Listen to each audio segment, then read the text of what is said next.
Clase 11 de la unidad número 1 de Análisis Matemático 2, correspondiente al capítulo 15.9 del libro Cálculo del Purcell, octava edición. Y el tema de esta clase es Método de los multiplicadores de Lagrange, teoría que sigue en correspondencia con la clase 9 y 10 respecto a encontrar extremos en funciones. Este método se aplica para la determinación de puntos críticos, obtiene puntos críticos de una función f de p, sobre la que se le impone una restricción, condición o vinculación dada en una forma de ecuación g de p igual a 0. Tienen que recordar que cuando ponemos p en negrita, quiere decir es un vector que puede tener componente xy, xyz, x1, x2, xn, ¿sí? Es para dimensionar esta teoría para funciones de dos o más variables independientes. Los extremos que alcanza f de p, esta función, con esta imposición, se denominan extremos con restricción, extremos vinculados o condicionados. La restricción puede ser una imposición natural, como por ejemplo, si tenemos el dominio natural de una función que tiene una frontera incluida, una frontera natural. En este caso se deben determinar extremos de esa función sobre los puntos de la frontera que satisfacen una función implícita g de p igual a 0. Esta frontera, ¿sí?, es una frontera que pertenece al dominio. Como en el ejemplo 3, que disponen de la teoría, que se pide encontrar los extremos absolutos y los puntos donde ocurren, de esa función f de xy igual a x más y al cuadrado más, y todo lo que está dentro del paréntesis elevado a la 1 medio, que es 1 menos x cuadrado menos y cuadrado. Uno, al observar que los pares xy que satisfacen esta función en su dominio no es todo el plano, sino que el dominio son todos los pares xy correspondientes a una circunferencia centrada al origen menor o igual a 1 todos los puntos de su radio, ¿sí? O sea, una circunferencia de radio 1, y todos los puntos de este dominio son todos los pares xy que están adentro de la circunferencia y con la circunferencia incluida, ¿sí?, de radio 1. En otros casos, la restricción no es natural, sino que no viene por el dominio natural de la función, sino que es una condición impuesta, una condición que esté impuesta por alguna necesidad específica, ¿sí?, que lo requiera el ejercicio. Como por ejemplo en el caso 6, que dispone del apunte, donde se desea encontrar la distancia mínima. Esa sería la necesidad específica, una distancia, y que una distancia sea mínima, ¿sí?, de f de x y z, de un punto dado a otros del espacio. O sea, la distancia mínima que se encuentra de un punto a otro, pero con la condición de que estos verifiquen una función implícita g de x y z igual a 0, correspondiente a una determinada superficie. Son puntos donde van a tener un punto, una superficie, no son cualquiera, ¿sí?, con esta restricción. Es por eso que el método de los multiplicadores de Lagrange nos viene a dar una herramienta práctica, algebraica, para poder determinar puntos críticos en la frontera, cuyas fronteras pueden ser una restricción, ¿sí?, natural o impuesta. La base del método se puede interpretar fácilmente en el caso de funciones de dos variables. Lo vamos a ver en el ejemplo. Igualmente se va a dar la demostración teórica para funciones de n variables independientes. Sea z igual a f de xy, una función de dos variables, y sea g de xy igual a 0, una ecuación. Sabemos que es una ecuación, ¿sí?, pero en donde esta ecuación x e y, ¿sí?, mantienen una relación una con otra. En este caso, y depende de x. Se trata de determinar los extremos que alcanza esta función, que para nosotros es una superficie, z igual a f de xy, sobre un conjunto de puntos, no cualquiera, solamente los pares xy que satisfacen la ecuación g de xy igual a 0. La función z igual a f de xy puede representarse como una superficie en el espacio. Ya las conocemos, las podemos identificar. Pero la ecuación g de xy igual a 0, ya sabemos que eso me representa una curva en el plano. Sin embargo, puede representarse como una superficie cilíndrica. Es decir, nosotros vamos a tener una curva en el plano, y esa curva yo la puedo prolongar, representar con generatrices, que son directrices que van paralelas al eje Z, ¿sí?, de tal manera que, teniendo como base a la curva g de xy igual a 0 en el plano, se puede proyectar una superficie. Entonces, lo que se trata de determinar son extremos sobre los valores de z correspondiente a la intersección de ambas superficies. Esa intersección la vamos a ver acá en este gráfico. Voy a habilitar el puntero láser, así van viendo, ¿sí?, lo que voy diciendo. Acá, ¿sí?, lo que está en el plano XY es g de XY igual a 0, una curva. En este caso, una curva cerrada. ¿Sí? Es lo que me representa los pares de puntos X y correspondientes a esa restricción, vinculación o condición. Y lo que hace es proyectarse esos puntos pares X y, esos valores Z, correspondientes a la intersección de ambas superficies. No quiero este Z que está acá, el Z que está en la superficie acá superior. Solamente quiero los zetas, estos que estoy marcando ahora, ¿sí?, que pertenecen a la intersección entre la superficie z igual a f de xy y la curva en el plano g de xy igual a 0, que es la curva, en este caso, que es mi restricción y mi condición. Se puede observar que en los puntos críticos x0 y 0, donde es posible que haya un extremo, a ver, ¿dónde es posible que haya un extremo acá? Acá. Vemos que el z mayor que obtiene la intersección entre la curva que está en el piso reflejada acá en la superficie es este z que está acá.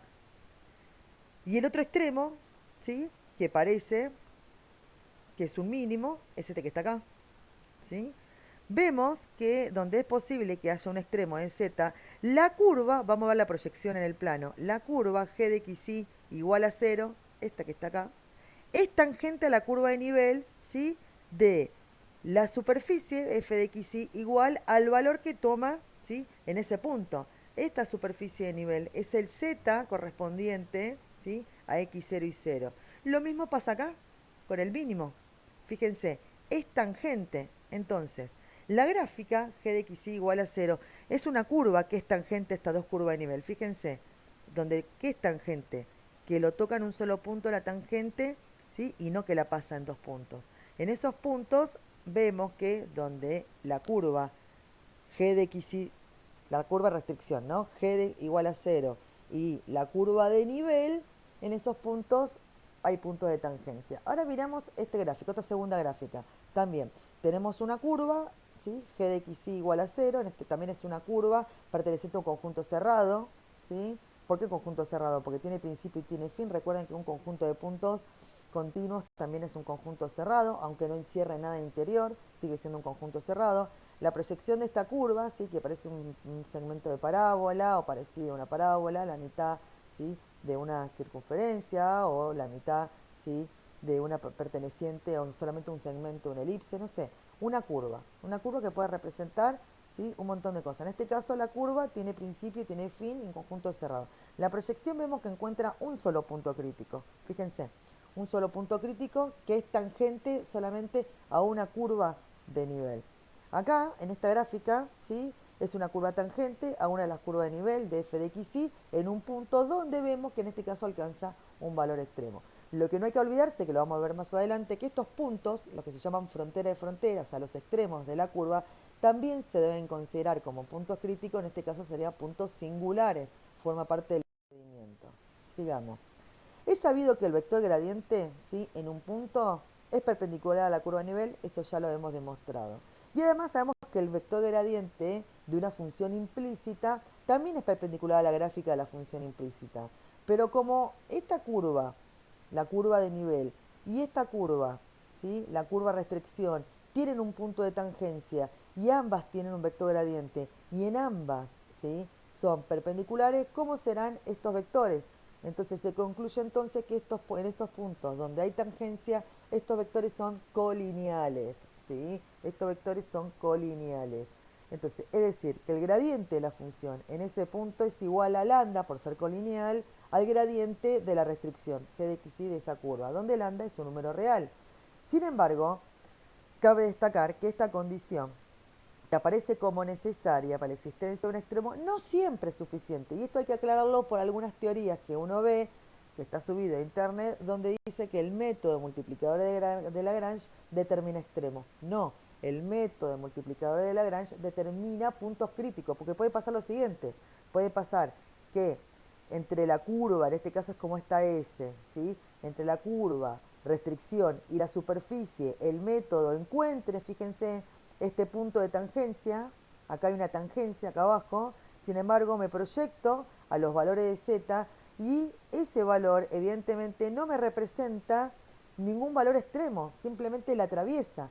El valor extremo no se halla acá.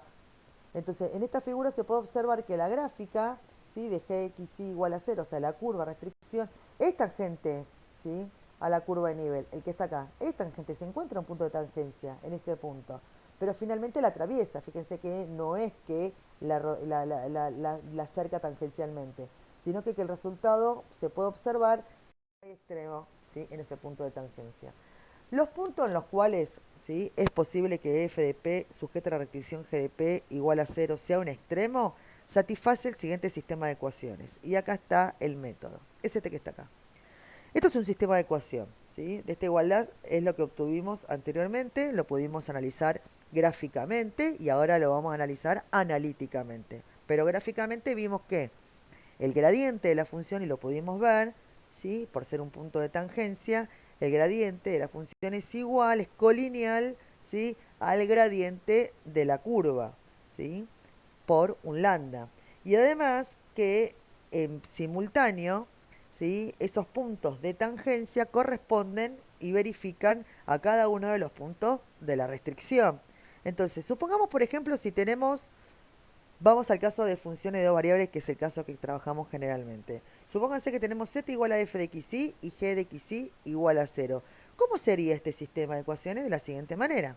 Sería la derivada de f respecto de x igual a lambda por la derivada de g respecto de x. Es decir, cuando decimos, voy a activar el puntero acá, cuando decimos que dos vectores son iguales, ¿qué estamos diciendo cuando dos vectores son iguales? Que sus componentes son iguales, o sea que las componentes del gradiente de f va a ser igual por un lambda a las componentes del gradiente de g.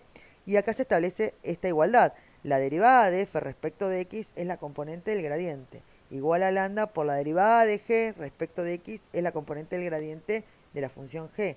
Y así sucesivamente vamos armando las ecuaciones, ¿sí? Fíjense que tenemos un sistema de ecuaciones de tres incógnitas, ¿sí?, con tres ecuaciones.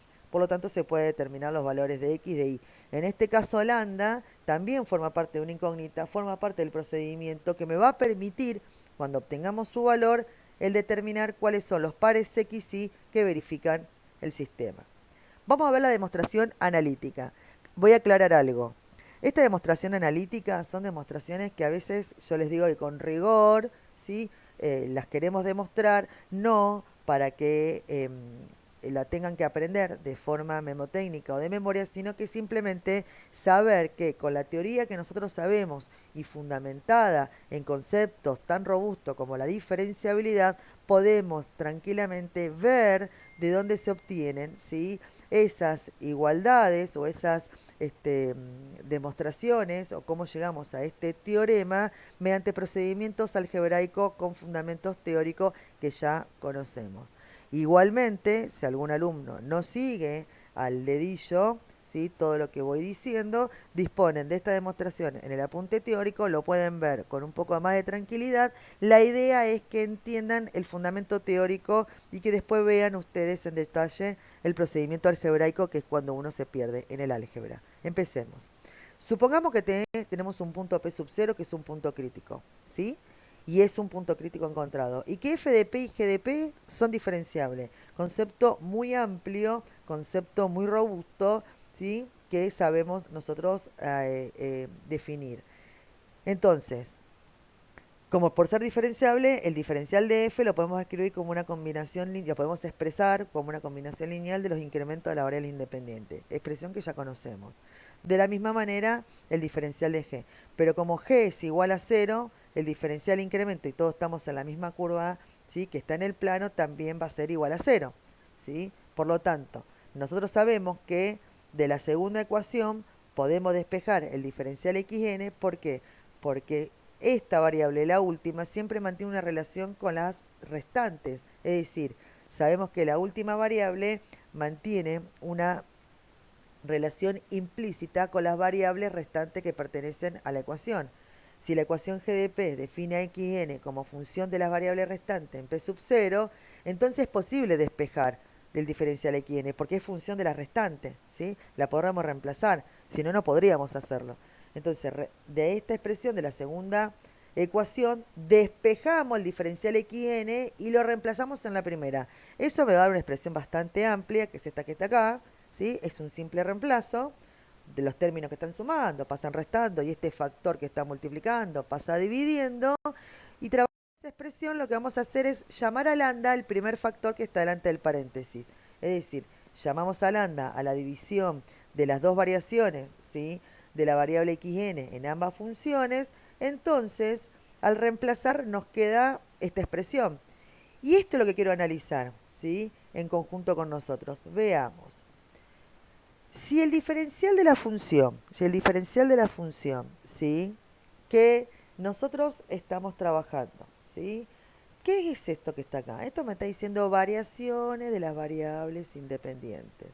Pero en donde estamos calculando, en el punto que estamos calculando, no es cualquier punto. ¿Qué punto es? Estamos diciendo que el punto es un punto crítico donde queremos ver si es un extremo. Pero si efectivamente es un extremo y estamos en el máximo de los máximos o en el mínimo de los mínimos, entonces no vamos a poder, cuando hacemos la variación de la función, ¿cómo va a ser? Va a ser cero, ¿sí? Nosotros queremos que esto que está acá sea igual a cero para que podamos determinar cuándo es un extremo, ¿sí? Entonces, ¿cuándo esto es igual a cero? Que queremos que sea cero, toda esta expresión, ¿sí? Poner acá igual a cero. Entonces, pensemos cuándo los términos son cero. Y cuando los términos son cero, analicemos cuándo estos factores son cero. Y ahí viene nuestro análisis, que los diferenciales x1, x2 y xn nunca son cero. Es decir, si existe un extremo de f de p en sub 0, debe ser que el diferencial de la función es igual a cero. ¿Por qué? Porque no me puedo incrementar más porque estoy en un máximo, o no me puedo disminuir más porque estoy en un mínimo. Por eso decimos que el diferencial de la función es igual a cero, ¿sí?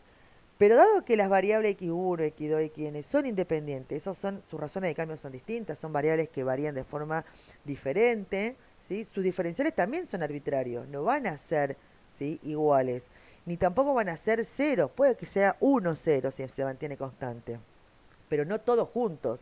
Entonces, ¿cuál sería entonces la única posibilidad para que el diferencial f sea igual a cero? La única manera que todo esto me dé cero, sabiendo que es un extremo, es que lo que está dentro, ¿sí?, de los paréntesis sea nulo. Y cuando igualamos esto a cero, cada uno de los paréntesis obtenemos esta expresión, ¿sí? Despejamos al igualar a cero, pasamos el término negativo para el otro lado en forma positiva, y para cada valor de i nosotros podemos obtener entonces un sistema de ecuaciones que es el que estábamos hablando. Estas n ecuaciones, junto con la restricción, es lo que hemos visto anteriormente, con g de p igual a 0, nos permite obtener las coordenadas x1, x2, xn-1 de los puntos críticos y el valor de lambda para cada uno de ellos. El que sea n-1 o n es un tema, es un tema formal, o sea que eso no... También i puede ser para n para la definición de delta, nada más que por una cuestión de que les está demostrado de esta manera, no tiene que confundir que se me reduce una variable independiente. No, al contrario, mírenla tranquilo que sale fácil.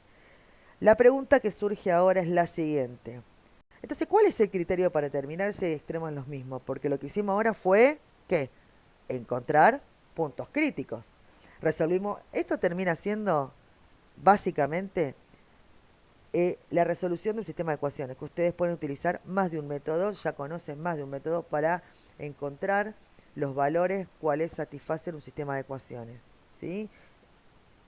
Entonces vamos a ver ahora cuál es el criterio para determinar si hay extremos mismos. Este es un gráfico hecho acá a puño y letra mío.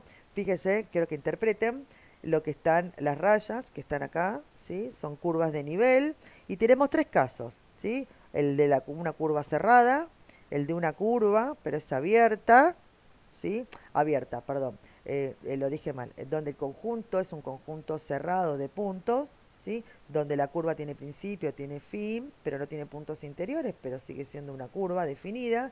Y la tercera opción es esta curva, ¿sí?, que no tiene principio y fin, sino que, ¿sí?, el dominio de esta curva, restricción, es un conjunto abierto. Entonces, Si g de x es una curva cerrada, vamos al caso 1. Acá, este caso, la primera, entonces el conjunto de puntos que satisface la restricción, que sería esta curva, es un conjunto cerrado, efectivamente. En este caso aplicamos el teorema que ya conocemos, que especifica que al menos, ¿sí?, hay un máximo global y un mínimo global. Estos mismos se determinan comparando los valores de la función en los puntos críticos encontrados. Acá, ¿cuántos puntos críticos? PC puse, punto crítico. 2. El que está acá y el que está acá. No sé si es máximo o mínimo porque no sé cómo está proyectada la superficie sobre esos dos puntos. Pero yo sé que en esos dos puntos críticos, ¿sí?, encuentro valores extremos globales, ¿sí? ¿Y cómo sé cuál es el mínimo y cuál es el máximo? Bueno, lo comparamos en el valor de la función, el máximo, el mínimo es el mínimo. Bien, sigamos. Ahora, si g de xy es un segmento, una curva abierta, acá está, ¿sí? El conjunto de puntos es cerrado, pero la curva es abierta, pero es una curva que está definida, acotada entre dos puntos que son A y B. Fíjense, el punto A y el punto B, ¿sí? También se trata de un conjunto cerrado y conjunto, ¿sí?, del dominio. Y a pesar de que en A y B la curva no es tangente, fíjense que en el punto A no es tangente y en el punto B no es tangente a la curva de nivel, esos puntos se llaman frontera de frontera, ¿sí? También puede haber que en esos puntos se llegue a un nivel extremo, o sea que se encuentre algún valor máximo o algún valor mínimo, ¿sí? Por lo tanto, deben ser considerados también como puntos críticos, son los famosos puntos singulares, los puntos frontera y frontera. Aquí también es considerado el teorema de la existencia de máximos y mínimos globales, que quiere decir que el punto que encontremos acá, ¿sí?, que en este caso es este punto crítico, lo vamos a considerar, ¿sí?, en la función y vamos a determinar, dependiendo del valor que obtenga la función en ese punto crítico y en A y en B, cuál es máximo y cuál es mínimo. Ahora, en el caso que de g de x, ¿sí?, que es una curva abierta, como aparece acá en la figura, ¿sí?, que es abierta, la tercera figura, entonces algún criterio ya acá, y aparece algún criterio punto crítico, está mal redactado, bueno, no importa, acá ya es más difícil, ¿sí?, poder determinar, ¿sí?, eh, qué valor se encuentra, qué valor extremo, ¿sí?, se encuentra ahí en ese punto crítico. Entonces lo que podemos hacer, si es abierto, tal como tiene el apunte en un ejemplo, bueno, es ver qué pasa, ir comparando, ¿sí?, en pequeños incrementos, ¿sí?, moviéndonos cerca de ese punto crítico con algún extremo lejano de la función. Hay que hacer un análisis más profundo, hay que hacer un análisis de la función, que solamente se puede determinar con la práctica y analizando un poco la gráfica que tiene la superficie que está encima, ¿sí?, de esta curva. Veamos un ejemplo. Vamos a aplicar el método del multiplicador de Lagrange para determinar los extremos de f de xy igual a x cuadrado menos y cuadrado. Gráfica que ustedes ya deberían imaginarse, sabiendo que las componentes están al cuadrado, teoría que vieron en cuádricas en el apunte. Y queremos determinar nosotros los valores extremos sobre una elipse. O sea, está restringida esta función, está condicionada a los pares xy, no son cualquier par xy, sino que son los pares xy pertenecientes a esta elipse. ¿Qué hacemos? Lo primero que tenemos que hacer es hacer un análisis, ¿sí?, de la situación de lo que queremos hacer. Entonces, bueno, un poco tratar de ver, acá tenemos dos iguales, bueno, es un error de tipeo, no importa, ¿sí? Lo que queremos ver es, a ver, cómo es la restricción y cómo es la condición, cómo es su conjunto. Vemos que g de xy, ¿sí?, es una elipse, la implicitamos, este valor lo trasladamos, ¿sí?, al otro miembro, y los puntos que satisfacen la restricción vemos que es un conjunto cerrado, efectivamente, lo cual nos favorece, de manera tal que nosotros ya sabemos que ahí alcanza un máximo global o un mínimo global, ¿sí? Solo basta encontrar los puntos críticos resolviendo un sistema de ecuaciones e ir a comparar esos valores en la función. Entonces, los puntos críticos que satisfacen el sistema de ecuaciones, ¿cuáles van a ser? Vamos a analizar cómo hicimos el álgebra. Acá ya va a depender de la habilidad del alumno para poder despejar una variable en función de la otra, ir reemplazando en la otra ecuación, pasar por todas las ecuaciones y encontrar los puntos que satisfacen en simultáneo a todo el sistema. Podrán hacer sustitución, reemplazo, determinante, todo el método que aprendieron que le parezca más práctico, ¿sí?, Gauss, no sé. Pero acá ya escapa, ¿sí?, de la teoría de este curso, enseñar técnicas para resolver sistemas de ecuaciones, ¿sí?, con n incógnitas. Así que recomendamos repasar un poco eso, les cuento lo que hacemos acá. Entonces, tenemos que resolver este sistema de ecuación que les cuento cómo lo hice. Empecé. La derivada de f respecto de x. Voy a f. ¿Dónde está f? Acá. Respecto de x. ¿Dónde está el puntero? La derivada de f respecto de x menos 2x. Igual a lambda por la derivada de g respecto de x. Acá está g. Lo derivo con respecto a x. Ahí está hecho. La segunda ecuación. La derivada de f respecto de y. Vamos acá. La derivada de f. Son las componentes del gradiente, ¿eh? Entonces derivo esto respecto de y. 2y. Vengo acá. Igual a lambda por la derivada de g respecto de y, que es 2i. Y la última ecuación es la restricción, ¿sí? De forma implícita. Entonces, ¿qué hice acá? Yo de la primera ecuación despejé x. Entonces me genero dos factores. Al igualar a 0, ¿qué puede pasar? ¿Sí? Que x es 0 o que lo que está dentro del paréntesis 0. Lo mismo me pasa en la segunda ecuación. Despejo. Esto es un procedimiento, ¿sí?, puramente algebraico para poder determinar los valores. Entonces, de la primera ecuación, ¿qué obtengo como solución? Que x es igual a 0 y que, o bien, lambda es igual a menos 4. Con x igual 0, ¿sí?, voy a la restricción y digo, si x es igual a 0, ¿cuánto vale y? Obtengo que con x igual a 0, resulta que y va a valer 1 menos 1. Y con lambda igual a menos 4, ¿a dónde voy? Voy a la segunda ecuación. Tengo que tocar la segunda ecuación, ¿sí? En la segunda ecuación reemplazo lambda menos 4 y cuando reemplazo por lambda de menos 4 obtengo que y es igual a 0, ¿sí? Como y es igual a 0, reemplazo acá, ¿no? En lambda menos 4, me queda que es igual a 0. Entonces yo lo que hice fue utilizar lambda para llegar al valor de y, pero ahora me falta encontrar x para ese igual a 0. ¿A dónde voy? Siempre voy a la restricción. Con y igual 0 reemplazo en la restricción y ¿qué obtengo? Que x es igual a más menos 2. Entonces, ¿cuántos puntos críticos obtuve? 4. Obtuve el que cuando x es igual a 0 y vale más menos 1 y obtuve cuando y, ¿sí?, vale 0, x es igual a más menos 2. Estos puntos críticos corresponden a un conjunto cerrado que son la de la elipse. ¿Y qué tenemos que hacer ahora? Comparar esos valores en la función. Ahora fíjense, no es raro que me dé esto, ¿sí?, que me dé que en 2 puntos se alcanza un máximo y que en 2 puntos